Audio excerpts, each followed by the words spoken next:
27 मई 2015 Swiss authorities ने ball ओलैक hotel से 7 FIFA officials को अरेस्ट कर लिया।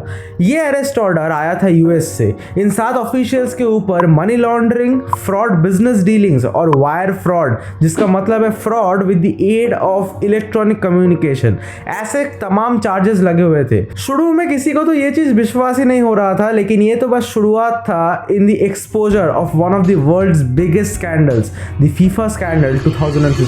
Some of the sports top executives were arrested this morning. FIFA, the world governing body for soccer, is under fire yet again. The charges allege widespread corruption in the International Federation of Association Football, or FIFA, for 24 years.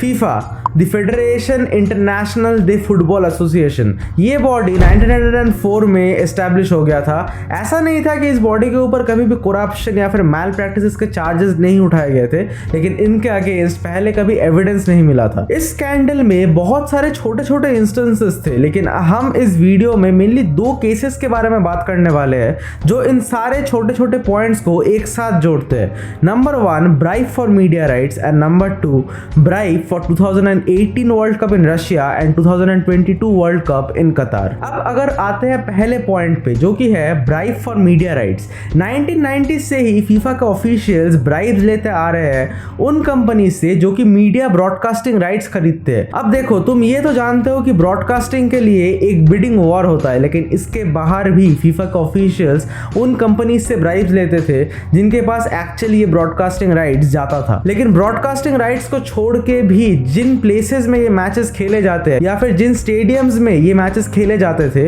उनसे भी इन FIFA का officials bribes लेते थे। तो ये तुम समझ ही सकते हो कि अगर फीफा एक पिरामिड है तो इस पिरामिड के टॉप से बॉटम तक पूरा का पूरा सिस्टम ही करप्ट था, एंड हर एक स्टेज पे तुम्हें ब्राइब्स देने पड़ते थे। यही करप्शन एक दूसरे लेवल पर चली गई जब 21st सेंचुरी में वर्ल्ड कप होस्ट करने की बारी आई, which brings us to our second point, 2018 world cup in Russia and 2022 world cup in Qatar. अगर तुम्हें पता नहीं हो तो इन दोनों ही वर्ल्ड कप्स में ऑल ओवर द वर्ल्ड बहुत सारे लोग इस डिसीजन के अगेंस्ट थे, एंड अगर तुम सोशल मीडिया उठा के भी देख लो आज की डेट में, ये वीडियोस आज भी पड़े हुए हैं। अब अगर तुम सोच रहे हो कि इन दोनों कंट्रीज के अगेंस्ट पूरा वर्ल्ड क्यों था, तो मैं तुम्हें ये चीज शॉर्ट में समझाता हूँ। पहले बात करते हैं 2018 के रशिया वर्ल्ड कप के बारे में। उस टाइम पे रशिया में मेनली 4 प्रॉब्लम्स थे। Number 1, the political reasons. अब देखो, पॉलिटिकल रीजंस के अंडर आता है ह्यूमन राइट्स, क्योंकि रशिया में हमेशा से ही ह्यूमन राइट्स के ऊपर प्रॉब्लम्स रहे हैं, एंड स्पेशली अगर तुम LGBTQ कम्युनिटी की अगर बात करो तो रशिया हमेशा से ही उनके थोड़ा अगेंस्ट ही रही है। Number 2, geopolitical problems. रशिया उस टाइम पे भी यूक्रेन के साथ प्रॉब्लम्स में थी, एंड उन्होंने रिसेंटली क्रीमिया को एनेक्स किया था, एंड इसीलिए बहुत सारे वेस्टर्न कंट्रीज भी रशिया के अगेंस्ट थे। Number 3, security concerns. बहुत सारे कंट्रीज का ये भी मानना था कि प्लेयर्स, फैंस और रेफरी ऑफिशियल्स के लिए भी रशिया के पास इनफ सिक्योरिटीज या फिर प्रॉपर सिक्योरिटीज नहीं थे।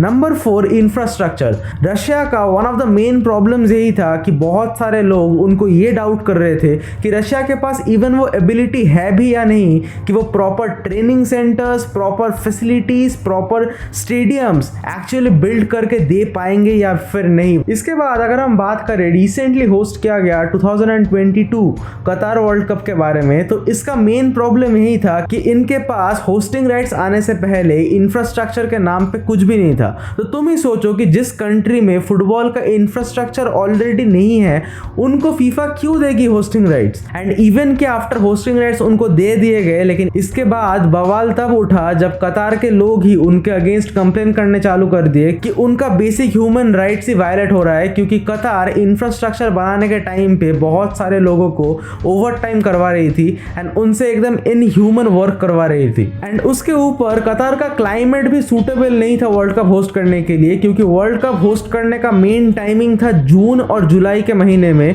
लेकिन कतार में उस टाइम पे 40 डिग्री सेल्सियस रहता है, which is impractical for hosting a FIFA world cup, क्योंकि प्लेयर्स के लिए ये बिल्कुल भी एक हेल्दी क्लाइमेट नहीं है। और इन प्रॉब्लम्स को छोड़ के भी जियोपॉलिटिकल कंसर्न्स और LGBT कम्युनिटी के राइट्स को लेके भी कतार में बवाल हमेशा से ही है। अब अगर हम वापस वापस आए इन्वेस्टिगेशन में, तो जब इन्वेस्टिगेट किया गया तब ये पता चला कि कतार ने वो हर एक फीफा ऑफिशियल्स को $5 मिलियन दिए थे जिन्होंने कतार के फेवर में वोट किया था। एंड सिमिलरली रशिया ने भी हर एक फीफा ऑफिशियल को ब्राइब्स दिए थे जिन्होंने उनके फेवर में वोट दिया था।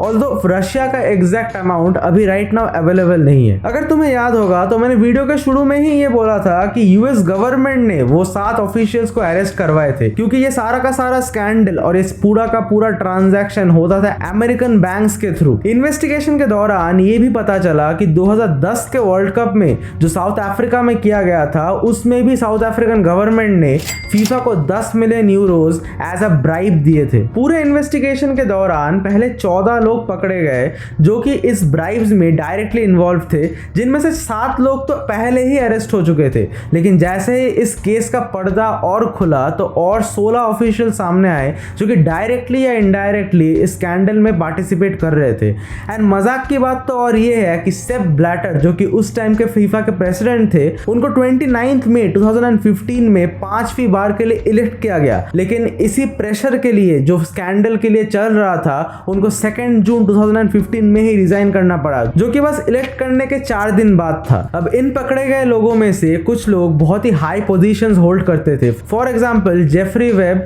Jack Warner and Nicolas Leoz. ये लोग बहुत ही इरेस्पॉन्सिबल लोग थे जो कि बहुत सारे गवर्निंग बॉडीज के प्रेसिडेंट हुआ करते थे। अब इस इन्वेस्टिगेशन से ये भी सामने आया कि इस पूरे स्कैंडल का अप्रोक्सीमेट अमाउंट था $150 मिलियन, जो कि इससे ज्यादा भी हो सकता है अकॉर्डिंग टू मी। अब फुटबॉल जैसे एक कॉम्पिटिटिव स्पोर्ट्स में जहां पे लोग इमोशनली अटैच्ड होते हैं गेम से, वहां पे अगर फीफा जैसा एक बॉडी जो कि ऑल ओवर द वर्ल्ड जाना जाता है एंड जो कि फुटबॉल का एक मेन गवर्निंग बॉडी है, अगर वो ऐसे एक पिरामिड बना के बैठा रहेगा जहां पे ऊपर से नीचे तक पूरा का पूरा करप्ट है, तो ये एक शर्म की बात है। एंड अगर फीफा ये चीज कर सकता है तो तुम समझ सकते हो कि आज की डेट में इंडियन फुटबॉल में क्या हालत चल रहा है। लेकिन unlike India, FIFA brought some changes. FIFA ने कई सारे स्टेप्स लिए ताकि वो एक ज्यादा अकाउंटेबल और एक ट्रांसपेरेंट बॉडी बन सके।